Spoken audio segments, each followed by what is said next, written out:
So I'm joined today with Jean Becker, of course, the author of Character Matters, a fabulous read, an easy read.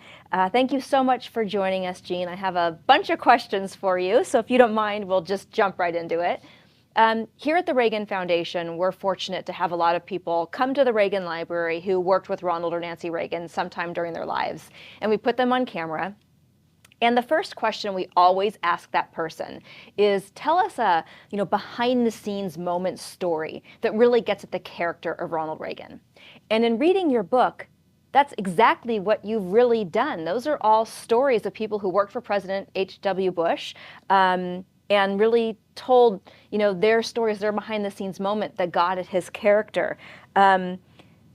But that all said, I'll ask you the question you really asked of your writers and your contributors, right? Do you have a moment, a behind-the-scenes story that you personally share that gets at President Bush's character?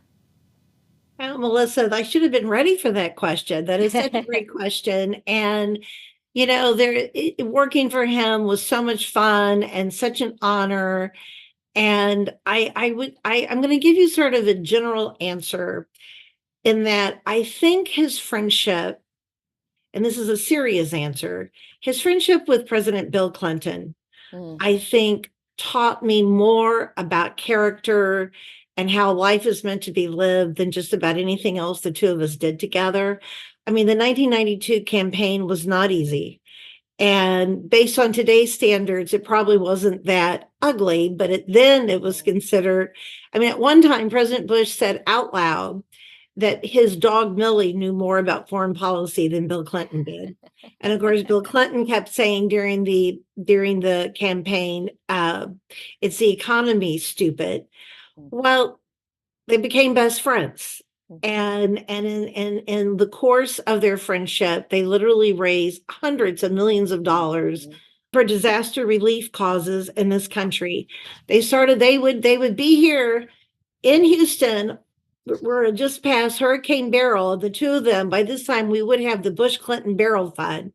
If there was a hurricane or a tsunami, they were there. And, just watching the two of them, they just made me smile. And their friendship was real. I think President Bush was the father that Bill Clinton never had. That is such a great story. I love that. And before we started, you shared a handful of photos with us. And speaking of President Clinton, there's a great photo in that collection. And it's President H.W. Bush sitting in a chair. And surrounding him is President W. Bush, as well as Presidents Clinton, Obama, and I think Carter. Right. What's the story of that photo? It's all the former presidents at that time. So that was Hurricane Harvey, which hit Houston, I think in 2017, and dumped 40 inches of rain on the city of Houston. It's probably one of the worst natural disasters Houston has ever had. And the two George Bushes, because it was Texas, and of course, Houston is President Bush 41's hometown, they were going to get together and raise money for Hurricane Harvey relief. And President Bush said to me, Jean, why don't you tell, particularly President Clinton's chief of staff, but all the other chief of staffs that we're going to do this, but tell them the Bush boys, we've got this. So what happened is they all wanted to be involved. President Obama's chief of staff called me first and said, well, he would sort of like to help. And they all joined in. It was unbelievable. I think we raised something like $44 million. But that picture was taken in October of that fall. We already had an event planned at President Bush's library at Texas A&M. It was, I think, the 20th anniversary of the library opening. And we were going to do this little barbecue. We had the Gatlin brothers were going to come and sing a little and this little event. And President Bush said to me, no anniversary events. Let's turn it into a fundraiser for Harvey. And once again, Melissa, I let my fellow chiefs of staff know, we're going to do this on a Saturday night in October. We do not expect you to come, but just FYI. Well, they all came. They all started calling me. My two favorite phone calls was from President Clinton's chief of staff. And he was supposed to be in Germany that night. And she said, but we understand President Obama's coming. And I said, he is. And she said, if you think President Clinton is going to let Barack Obama come to Texas and hang out with the Bush boys without him, you're crazy. So I actually called President Carter's chief of staff, and he, of course, he's still with us. He's 6 months younger than President Bush, and he wasn't traveling much. And I told her they were all coming. And she literally said, forgive my language. She said, oh shit, he'll come too. He'll have to come. So a couple of things about that photo. First of all, when I told the Bushes, George and Barbara Bush, that all the former presidents were coming, President Bush started crying. He was so touched they were all coming. Mrs. Bush looked at me and said, do I have to give them dinner? I said, always the hostess. Yeah, always the hostess. And I said, it would be a good idea. But that picture was taken back in the green room. The event exploded because President Obama's chief of staff called me and said, Lady Gaga's interested in coming. And I said, okay. Anyway, it was just an unbelievable event. But that picture is in the green room. They're waiting to be introduced out on stage. And what I love about that photo, first of all, is how they're all laughing and talking and having a good time, which, Melissa, is how it's supposed to be. That's how it used to be. That is how it's supposed to be. And the other thing I love about that photo is a lot of times President Bush would get asked about his friendship with President Clinton. And some of his more conservative Republican friends would say, why are you friends with him? And President Bush says, well, here's the deal. I'm old and I've run out of things to talk about. And when I'm with Bill, I don't have to worry about it because he does all the talking. You look at that photo, who's talking? President Clinton, but he must be telling a great story because they're all smiling. That's a great story. So, I mean, really, President Bush became a unifier, really bridging people together. Yeah. Yeah. So before we get more into your book, let's actually take a step back, maybe for people who didn't read your first book. Tell us, you worked for President Bush, I think, for over 25 years as his chief of staff. I was his chief of staff. How did you get that job? By accident. So I was at the White House when he was president. I was one of Mrs. Bush's deputy chief of staffs. And in my previous life, I was a newspaper reporter. In fact, I covered Mrs. Reagan a couple of times. I got to go when President Reagan went to Moscow, I think in 1987, to meet with Gorbachev. I got assigned to go cover Mrs. Reagan and Mrs. Gorbachev, and I was beyond thrilled.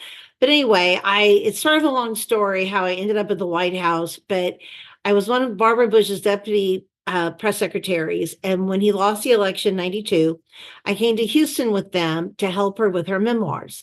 She wrote them herself, but I was her editor and her fact finder and her researcher. And about the time we were done with the book, it took us about a year, President Bush's first post-White House chief of staff retired. She had warned him, a woman named Rosa Maria. She had told him, I will come to Houston for 1 year, but then I'm going to retire.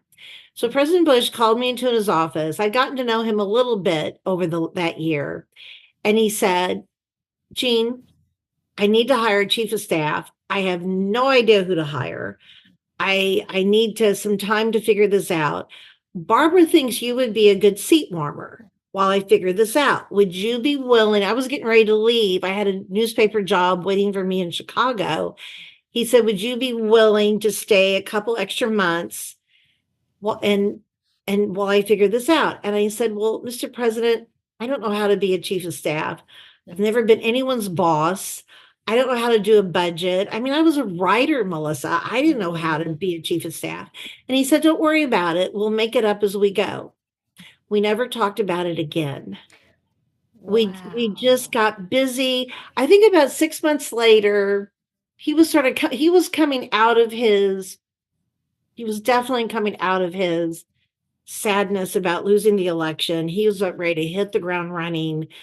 Both George W. and Jeb were running for governors of their states. I mean, we just hit the ground running. And I think like 20 years later, I began to tell you that about 6 months later, I finally had business cards made. I thought, well, I don't think I'm going anywhere. So I had little business cards made declaring myself chief of staff to President Bush. But about 20 years later, I reminded him of that conversation. I said, you do know for 20 years, I've been waiting for you to walk into my office and say, oh, Jean, I hired a chief of staff. You can go now. Now, so because you were with him for so long, I'm just curious, did you keep a diary of all your time with Oh him? gosh, no, because what an idiot. But here's what I did do, and this is because I'm a writer. I used to write, and this really helped me with the book I wrote about him being chief of staff, The Man I Knew. I have three siblings, two sisters and a brother. And particularly when something unusual would happen or something funny would happen, I would write them these emails and say, oh my gosh, you're not going to believe what happened today. And then in the summertime, I was in Maine with the Bushes. Three staffers, their two aides, and me would go to Maine for 5 months. The rest of the staff stayed in Houston. And I wrote the staff in Houston. I tried to write once a week. It was more like once a month. But I would write these long memos about here's what's happening in Maine. One of my sisters kept all those emails, Melissa. Wow. Yeah. And one of our volunteers in the Houston office kept all my memos from Kennebunkport. And it saved my life because I mainly wrote about, and I'll just give you an example. He was shot down during World War II over Chichijima. And he went back for the first time ever. I believe it was 2002. It's either 2001 or 2002. He went back to Chichijima. He needed closure. It was an amazing trip, and I went with him. And when I got home, I wrote a big, long memo about it. And they were able to produce that memo. So I wish I kept a diary. Wow, that's incredible. Now, that story you just gave prompted me to think of another question I was planning on asking you. So June 6th, about a month ago, or about a month and a half ago when this airs, of course, was the 80th anniversary of D-Day. And we held a really big event here at the Reagan Library, and we're fortunate enough to have 4 World War II veterans with us for that event. And knowing that the president was a World War II veteran, I'm wondering if he ever had time to sit with you and tell you stories or, remembrances of his time in the war. Yes, absolutely. First of all, let me just say, I could not get enough of the 80th anniversary coverage of D-Day and just was reminded of that amazing speech that President Reagan gave. I mean, that has become the signature speech of D-Day. And it was amazing. It really was amazing. So President Bush was in the Pacific Theater. He was assigned to an aircraft carrier and flew, he was a bomber pilot. And what he talked to me the most about, which is amazing, he was shot down on September 2nd, 1944, and his 2 crew members did not survive. And President Bush told me more than once that he thought about them every single day of his life. His entire life, Melissa, he wondered why him? Why was he spared? And the historian John Meacham was one of his eulogists at his funeral at the National Cathedral. And most of John's eulogy is based on that question. John talks about it very eloquently, how President Bush, it's almost for the rest of, he was 20 years old when he was shot down. And almost for the rest of his life, he tried to prove, it's almost like he was living a life for all 3 of them. Someone said that to me recently, and I thought that is so eloquent. It was probably John said, it's like he felt he had to live the life for all 3 of them. And he spent his whole life proving that he was worthy to be spared. And we had some very emotional conversations about it. And when we went to Chichijima, he wanted to get in a boat by himself. The Secret Service just about died. But when we got to the spot where his plane had gone into the Pacific, it's still down there at the bottom somewhere. We're on a boat, not a huge boat, but some kind of motor boat that had taken us out there. And he got in a raft by himself and paddled to the spot where his plane went in. No pictures. We had CNN, we invited CNN to go with us. He asked them to shut their cameras off. And he said he needed some time alone. Mm. Wow, I I have almost, goosebumps. What an I incredible know, I story. almost started crying. Yeah, that's incredible. Thank you for sharing that. Um, so as I was reading the book, I really thought that it was a book. It's a primer on leadership and a primer on character, and I really felt like young people should be reading this. In a time when it seems like we prefer to not be civil to one another, this book seems more important than ever. And I know you're doing a lot of outreach and you're doing a lot of public events for your book. And I was just curious personally if you're doing any speeches on college campuses. I am. I've been getting, thank you for asking that question. I've had a number of invitations, and just this past week, I got a call from a professor at Wharton, Mm. which is at University of Pennsylvania, and she wanted to know if I would come speak to her class next spring. It won't be till next spring. She says, I've read your book. She says, by the way, I'm a very liberal Democrat. She used to work for President Obama. Says, would you come speak to my class? And I said, of course I will. I Mm. absolutely will. I've been speaking to a lot of young people, particularly here in Texas, but also elsewhere. And you know, they need to know that things used to be different. I will tell you, in the last couple of days, I was very gratified to read in a couple of op-ed pieces, both President Reagan and President George H.W. Bush were mentioned as leaders of a different Republican Party. And I Absolutely. appreciated the reference in both of those. I'm not going to mention who wrote them, but Yeah, you probably saw the yeah. same pieces. But young people are hungry to learn. They're surprised and Hmm. gratified and hungry to learn about how we can do this differently. Hmm. Yeah, about 9 months or so ago, the Reagan Foundation launched a new center on civility and democracy with the point of reminding people that it's okay that we disagree, but we just need to agree to Mhm. disagree and do it civilly. Right. And in reading your book, just his President Bush's sense of humility, his sense of honor, his character, just it shone through, and it's a very important book for young people to read. So I'm glad you're doing that. Now, speaking of lessons, I'm going to read this card because it's kind of a quote from your book. So in your book, you have a lot of different people who worked for President Bush tell their story, right? And so their Mhm. stories are included in your book. And one of the stories is from longtime Bush staffer Chase Untermeyer. And what I loved about his story is that he included a list Yeah. of things he learned from President Bush, right? And some were really simple and they made me smile, like be friendly, write a handwritten note, clean out your inbox every day, right? Simple things that matter. But there was a complex one that I loved. Even defeats can be victories. What's the number one thing you learned from working with President Bush?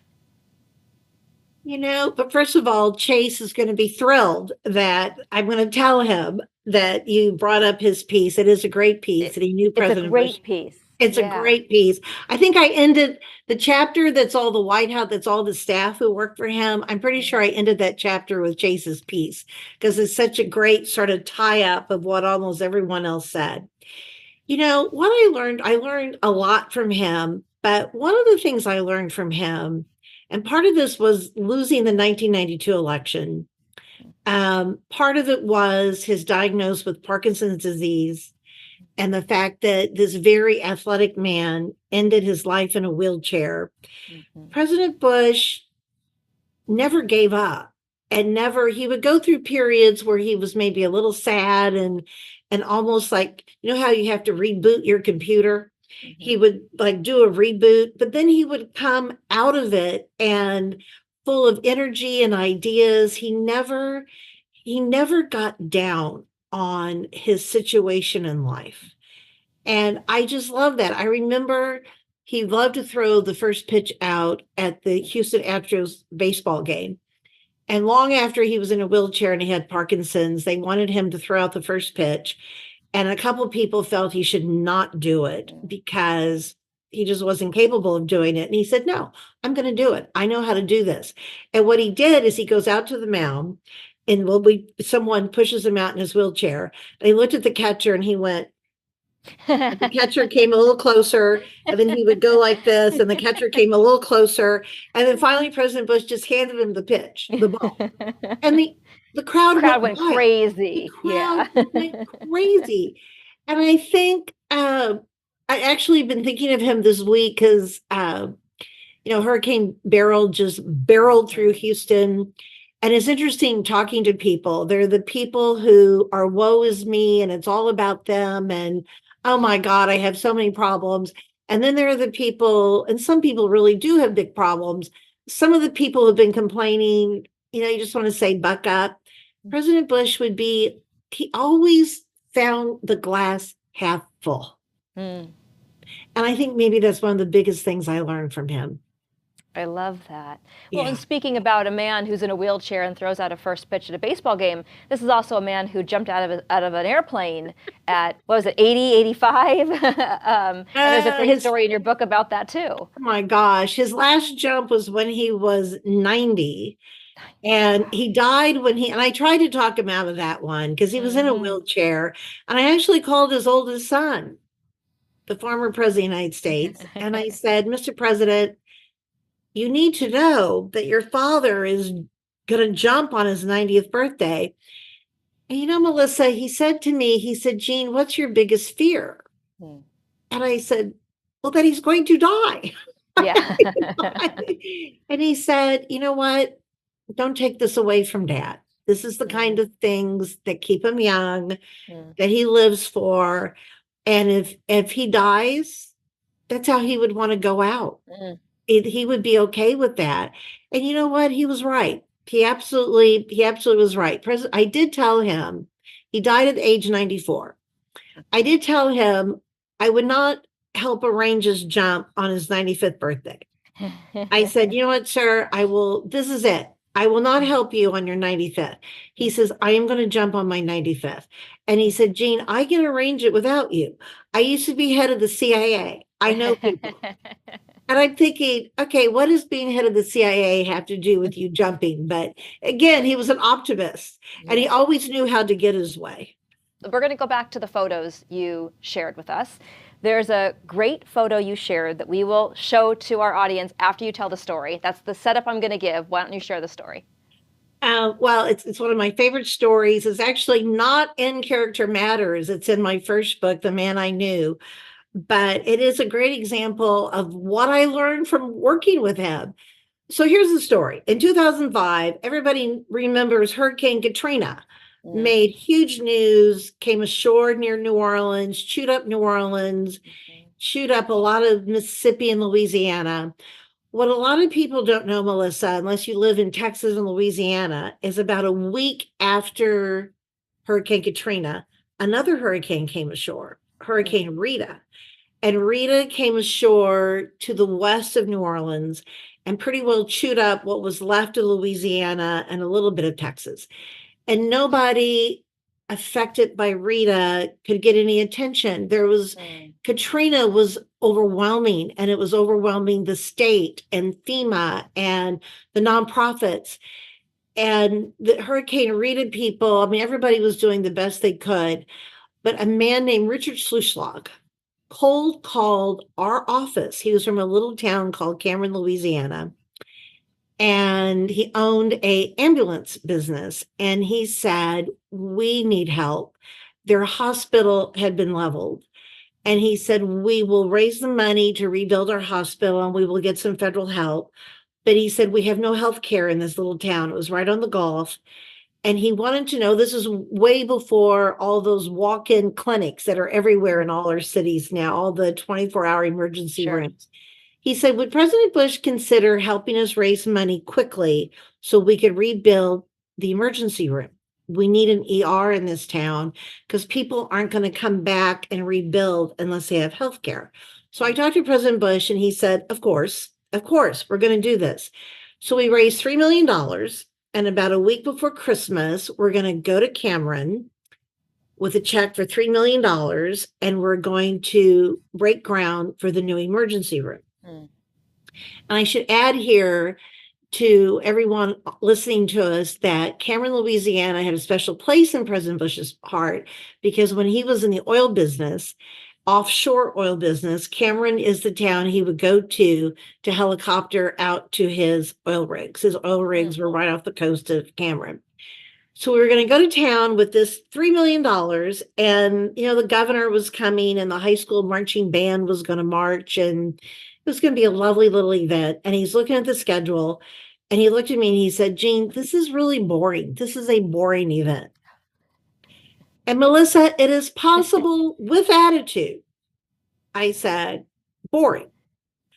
I said, I personally think a former president coming to town the week before Christmas with $3 million is not boring. And he said, I have an idea. And I wrote in my book that those are the scariest words the man ever said to me, because sometimes it would be little things like, let's go get pizza for lunch. But sometimes it would be things like, I'm going to start jumping out of airplanes. You're right. So he says, I have an idea. And I'm like, oh no. He says, Jean, Barr and I have absolutely fallen in love with this TV show. We watch it every single night. I know if you've ever heard of it, but it's called ER. And it's just wonderful. And it has this wonderful young actor in it named George Clooney. And I'm thinking we should invite George to come to Cameron, Louisiana with us. He says, do you get it, Jean? ER? ER. Well, let me tell all of you what he wasn't getting. ER was no longer on TV.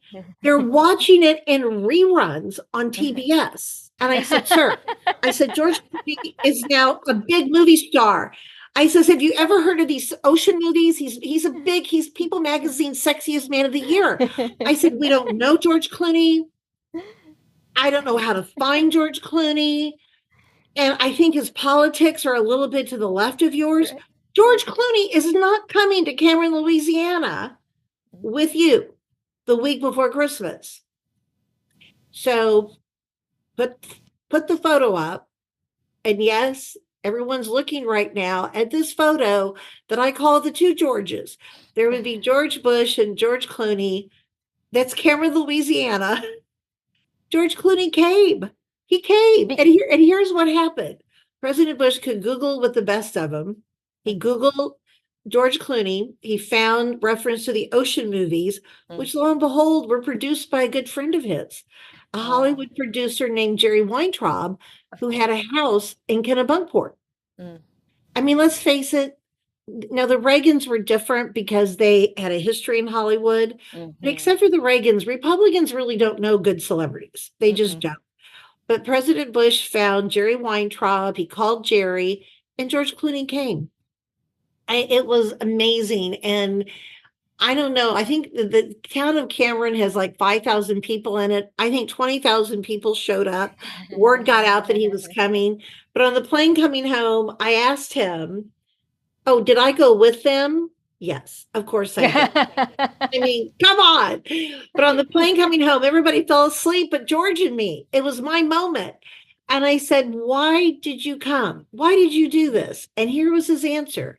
He said, I was so touched when I got the call from Jerry that President Bush was raising money for a hurricane that no one had heard of, for a town that no one had heard of.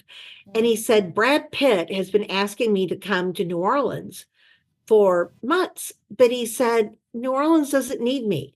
Cameron, Louisiana did. He's a really good guy. But you know what I learned from all of that? Again, President Bush was such a big thinker. I think anybody who is going to be president of the United States, they're probably all big thinkers. But here I was thinking high school marching band, and he thought George Clooney. And one of President Bush's favorite quotes, and Mrs. Bush also loved it also. They used to both quote this. Wayne Gretzky, the great hockey player, probably the GOAT of hockey, used to say, I can't remember now the quote, but it's something about take your shot. You won't know what shots you will make. Just take your shot. If you miss a shot, that's okay. The quote is actually better than that, but I love that quote. And that was President Bush's theory. What did we have to lose by asking George Clooney to come? If he said no, okay. And of course, I'm the raving lunatic saying, we're not asking him. This is a horrible idea. And I learned from him, go ahead and ask. Great story. Not a boring event either, right? Oh my gosh, no, it was not a boring event. So that was a fabulous story. Now, as you said, that story isn't in this book, it's in your previous one. But going back to this book, right, it's story after story after story. And actually, although it'd be hard to pick a favorite because there's so many great stories, I think it's clear to me what my favorite story is. And it's the story which you call the dead or alive call. So I just, obviously I want people to pick up the book and buy the book and read the book, but can you share a little bit about that fun story? So there was a man named Prince Bandar, who President Reagan would have also known very well. Prince Bandar was the ambassador from Saudi Arabia to the United States for 30 years, including during President Reagan's presidency, during President Bush's presidency. So he was the ambassador during Desert Storm. And he was very close. He and President Bush were very, very close. And he had left Washington, I believe it's 2012. I'm pretty sure it's 2012. And he has left Washington. He's back in the kingdom. He's basically head of the equivalent of the Saudi Arabian CIA. And I get a call one night from a woman named Margaret Tutwiler, who worked for Secretary James Baker for years. And she wanted to know if I had heard the rumor that Bandar had been assassinated by the Syrians, that there was a big disagreement between the Saudis and the Syrians. And I said to Margaret, I have not heard anything like this. And she said, well, can you check your sources? Well, what she wanted me to do was to call the CIA. All the presidents had access to briefings after they left the White House. But because President Bush was the former head of the CIA, he had a very special relationship with the agency. And they always had an analyst assigned to him in case he wanted briefing on something special. Because of that relationship, I had classified clearance. I went through the steps to get classified clearance. So I called our analyst and told her what I'd heard. And she said, we're well aware of this rumor. She said, Bandar has not been seen in public for months. We have boots on the ground. We're trying to figure out what's going on here. We fear he's dead, but don't tell him yet. Give me another couple days because we think we're close to pinning this down. Well, the next day, Margaret called me and said, Jean, it's just been reported by the French press that Bandar has been assassinated. It'll be on CNN in 30 minutes. So if you haven't told him, you need to tell him right now. So it was really hard to tell him, Melissa. He was very close to Bandar. We were sitting outside. We're in Kennebunkport. We're actually sitting on his golf cart and talking over some business. We had a phone sitting between us for him to play some phone calls. We're just going through the pile of work. And at the very end, I told him, I said, sir, there's something I need to tell you. And he looked at me and he said, well, have you tried calling Bandar? And I said, no, I did not try to call him. He said, let's try to get him on the phone. So I hollered into the open window of our office and to his aide, Jimmy Appleby, a young man named Jim Appleby. And I said, Jimmy, could you see if you could get Prince Bandar on the phone? And Jimmy looks at me like I've lost it. And he said, you haven't told him? I said, see if you can get him on the phone. And 10 seconds later, Jimmy leans out the window and says, Prince Bandar on line 1. And President Bush picks up the phone. I remember this as if it were yesterday, and it was 12 years ago. He says, hey, Bandar, hey, man, George Bush, are you dead or alive? Everybody here thinks you're dead. And he looked at me, he says, he's alive. Yeah, I get that. And he tells President Bush, that he is in hiding. He's underground. The Syrians are trying to get him. He said, don't worry, they're not going to find me. By the way, he's still alive. The Syrians aren't going to touch me. Don't worry about this. Thanks for calling. And of course, I am thinking you might want to get off your cell phone if you're in hiding. But so President Bush gets off the phone and he looks at me. He says, Jean, this is a really good life lesson for you. If there's any confusion about whether someone's dead or alive, you call them. And if they answer the phone, they're alive. Well, he has a point. And I've been waiting now for over 10 years. I'm determined before I die, I'm going to call somebody and say, are you dead or alive? But I haven't had a chance yet. And the funny end of this story is about an hour or two later, I get a call from the CIA analyst. And she said, we still don't have proof. Oh. But we think you should go ahead and tell him. We're almost positive he's been assassinated. And I took a deep breath. I said, yeah, he's alive. And she said, and you know that how? President Bush called him on his cell phone and he answered the phone. And she said, we need to put that man back on payroll. Right. Your 25 years with him must have been filled with so much laughter and joy. It was. Oh. It definitely was. So let's go back to some of the photos you shared. It was the second or third photo that you sent over, and I think it's you, and you're with the president. Is he wearing he's wearing a hat? He's wearing a hat of some sort, of a bird. Well, what is that? It's an aardvark. It's an aardvark hat. And right now, I know a bunch of listeners, viewers are Googling, what the heck is an aardvark? It's some weird animal. He wore that hat one whole day because he found it like in the attic of their house and he thought it was so funny. And I'm actually trying to have a serious discussion with him. Have you ever tried to have a serious discussion with someone wearing an aardvark hat? But I can't say that I have. It's one of my favorite photos of the two of us because it just shows he was just a lot of fun. He was just fun. So another story in your book that really gets at his character, but really also gets at the fact that he was fun, is the story that you talk about his eventual friendship with Dana Carvey. Yes. Can you talk about how that friendship came to be? President Bush had a great sense of humor.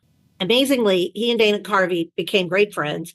Dana Carvey became famous making fun of George Bush. He was on Saturday Night Live during President Bush's presidency, and Dana was the cast member who imitated President Bush.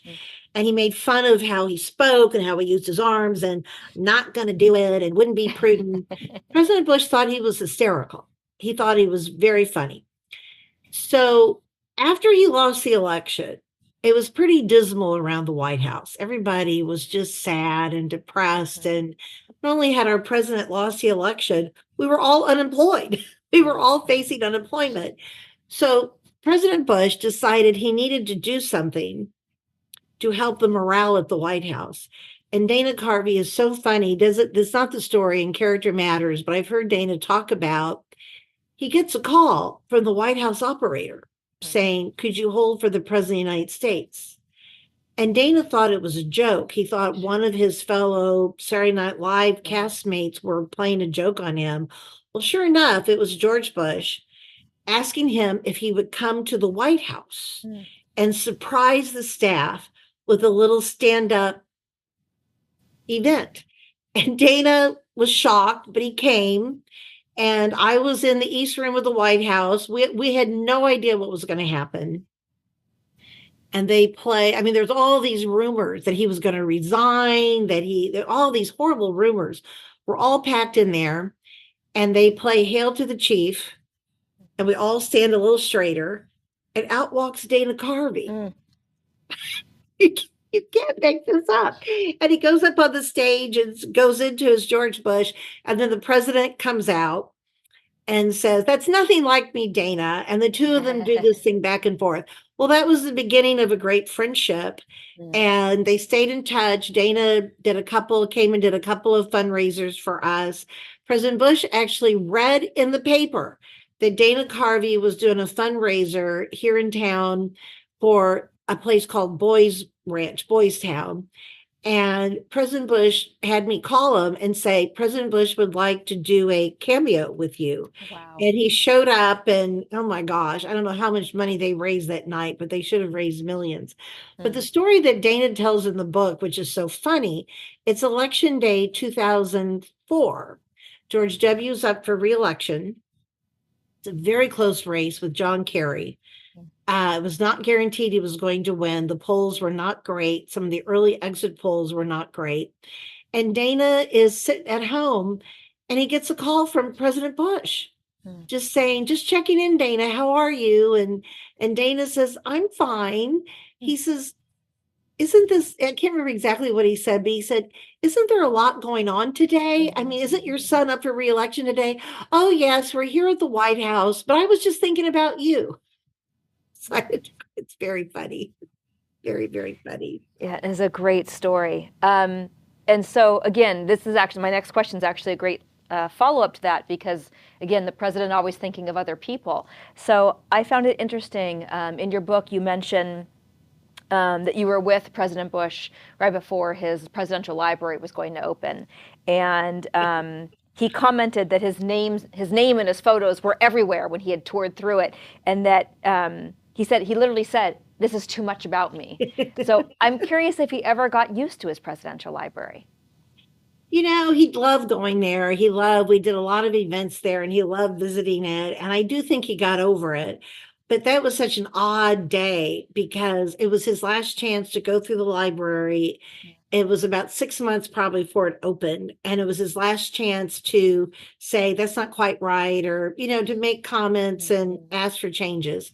And he had a couple of minor ideas, nothing major. But we get in the car to drive back to Houston, about an hour and a half drive. And he said, Jean, I have a major problem with the library. I said, okay, why didn't you tell, the people we just met with? He says, well, I didn't want to hurt their feelings, but I need for you to fix this. He says, it's too much about me. My name is everywhere. And once again, Melissa, I was sort of like, what? Yes, it is the George Bush Library. So his point was, it's about the team. It's about James Becker and Brent Scowcroft and Dan Quayle, my vice president. I want more pictures of them and more credit given to them. So the library did go back and was able to do a little bit of that. But there was a similar story that John Meacham and I just talked about this. Again, John was one of his eulogists. And John says, you hardly ever get a chance to do this. But he says he had his eulogy written. And he said, I would love to read it to him. What do you think? I said, well, let me ask him. And President Bush said, I would love to hear it. Okay. So Mrs. Bush had already died. It was the summer of 2018. And John came to read his eulogy to him. And it was beautiful. And at the end, President Bush says, well, John, that's very good. It's a lot about me. And John said, yes, it is, sir. It is about you. It actually is about you. So let's go back to your photos that you sent us. There's a great photo in the collection you sent of President and Mrs. Bush. I think that really just encapsulates their love for one another. It does. Do you have a story or a moment you can share to share with the viewers about that love?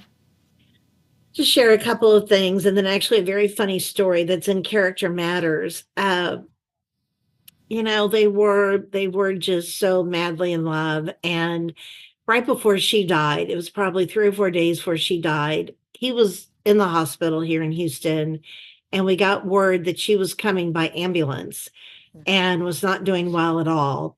And once they got her settled into her room, they had adjoining rooms, he wanted to go in and just sit with her. And Melissa, he looked awful. He'd been in the hospital for about a week, and his hair was standing straight up, and he was on oxygen. He was in a hospital gown. He looked like someone who'd been in the hospital for a week, quite frankly. But I try to fix his hair, and not very successfully, but we wheel him in his wheelchair. She's pretty much out of it. And he's just holding her hand and visiting with her. And suddenly she opened her eyes and looked at him and said, "My God, you are gorgeous." Oh. And then she closed her eyes. And President Bush looked at me and said, "Well, if you have it, you have it." Gosh. But it was just such a sweet moment between them. It was so sweet. And I loved watching how much they doted on each other, teased each other. But he was a smart man. So the story in the book that I love was actually written by one of her aides, Kara Sanders. And she was helping answering the phones at the office of George Bush one day. And the phones just lit up. The first call was Colin Powell. And before she could put him through to President Bush, Secretary James Baker called. There must have been something going on in the world. Who knows? And before she could let him know that Secretary Baker and Colin Powell were holding, the governor of Texas called. That would then have been George W. Bush. So she has 3 big VIPs on hold, and she's getting ready to go into his office and say, "Who do you want to talk to first?" When sure enough, the 4th and final line rings, and it's Barbara Bush. And she goes, "Oh my God." So she runs into President Bush's office, just, "Sir, you have Colin Powell, James Baker, the governor, and your wife. What order do you want to take the calls? And I'll tell the others, you'll get back to them ASAP." And he said, "Tell the first 3 I will call them back and put my wife through." He was a smart man. Yeah. Oh, I love that story, though. Yeah. I only have one last question for you, and that is, what do you think leaders today could learn from President Bush? That you're not always right, that the word compromise is not a dirty word, that in Washington, D.C., you need to listen to both sides of the aisle. And often the truth is in the middle. Certainly the 1990 budget deal is a great example of that. And I also think you need to respect that we are a country of the rule of law is what guided our country for years. And I would love just to read briefly from you, just one line. This is the radio address that he gave after he lost the election. This would have been the Saturday after he lost the election, the previous Tuesday, to Bill Clinton in 1992. It's a wonderful radio address. But one of the things, I think one of the most important things he says is this: "I admit this is not the position I would have preferred, but it is a judgment I honor. Having known the sweet taste of popular favor, I can more readily accept the sour taste of defeat, because it is seasoned for me by my deep devotion to the political system under which this nation has thrived for 2 centuries." So I think what we all can learn from this book is you win some, you lose some, you make the best of every situation you're in, you're a good sport, and you remember that your country comes first. And that's something we have lost track of. Wow. Well, I loved talking with you, Jean. For anyone, again, who's watching, please, please, please, if you haven't already, go out and purchase a copy of the book. It is worth reading. It's worth gifting. And of course, you can buy the book anywhere. But if you buy it through us at reaganlibrary.com/store, they are signed by Jean, so it makes it even that much more special. And just thank you for writing this book, for sharing these words of wisdom and these amazing stories about the president. I really loved reading your book, and it was a pleasure speaking with you. Thank you so much. Well, Melissa, I'm so honored. Thank you so much. I could talk to you for another 2 or 3 hours. You asked such great questions, and thank you. My best to everyone at the Reagan Library and everyone watching. Thank you. Thank you for joining us for today's virtual programming event. We hope this conversation has inspired you to share what you've learned with your family and friends, and that you'll join us again for an upcoming event. And let me offer lesson number 1 about America. All great change in America begins at the dinner table. So tomorrow night in the kitchen, I hope the talking begins. And children, If your parents haven't been teaching you what it means to be an American, let them know and nail them on it. That would be a very American thing to do.